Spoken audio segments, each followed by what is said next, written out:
স্থানীয় লোকজন সবার সাথে কথা বলেই আমরা এই একটা পদ্ধতি একমাত্র সঠিক পাচ্ছি যে এটাকে এখন আমরা যেহেতু 40 ফিট পর্যন্ত আমরা গিয়েছি, এখন পর্যন্ত ভিকটিমকে উদ্ধার করা সম্ভব হয়নি।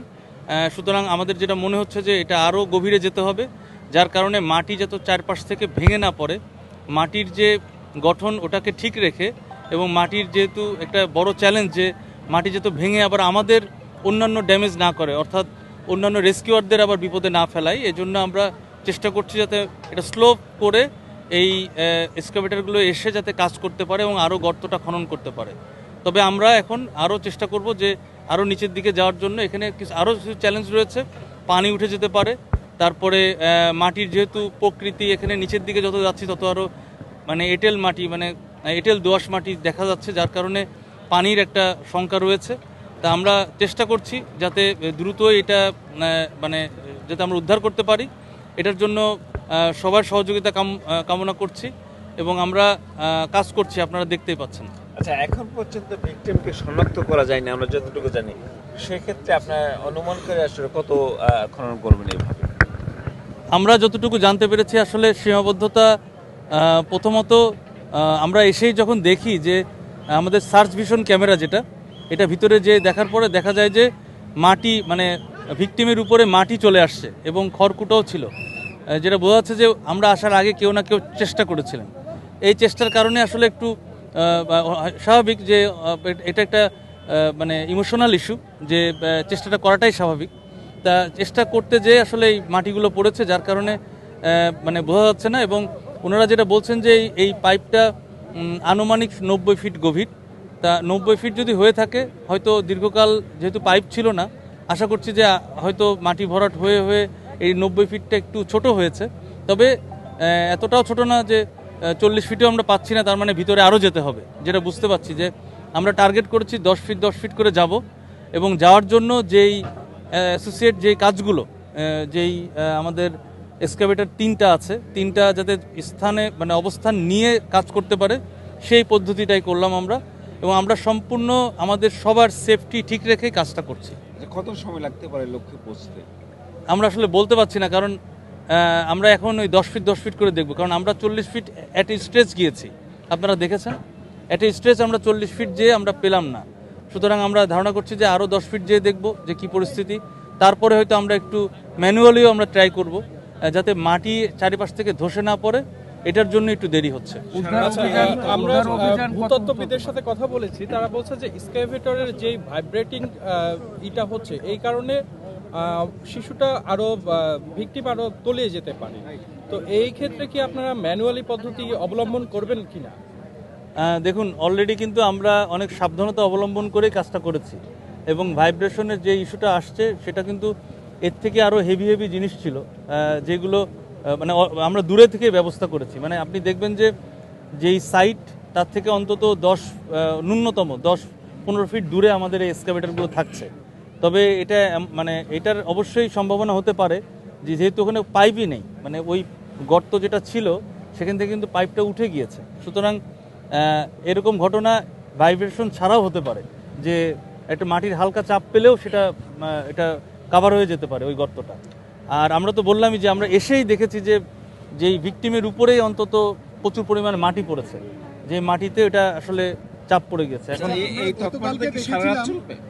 আমরা চেষ্টা করতে থাকবো, যদি আমরা একের পর এক দেখি, 10 ফিট আগে যেয়ে দেখব, তারপরে আবার 10 ফিট দেখব, চেষ্টা করতে করতে যদি আমরা আমরা সর্বোচ্চ চেষ্টা করি, তারপরেও যদি ফার্দার পরবর্তী অপারেশন নির্ভর করবে, আমরা স্থানীয় প্রশাসন এবং গণ্যমান্য ব্যক্তি আপনাদের সাথে সবার সাথে বসে আমরা আমাদের বড় বড় রেস্কিউরদের সাথে একসাথে আলোচনা করে ফার্দার অপারেশন তখন প্ল্যান করব। তবে আমরা এখনই হাল ছাড়ছি না, আমরা চেষ্টা করব ভিকটিম উদ্ধার করার জন্য সর্বোচ্চ।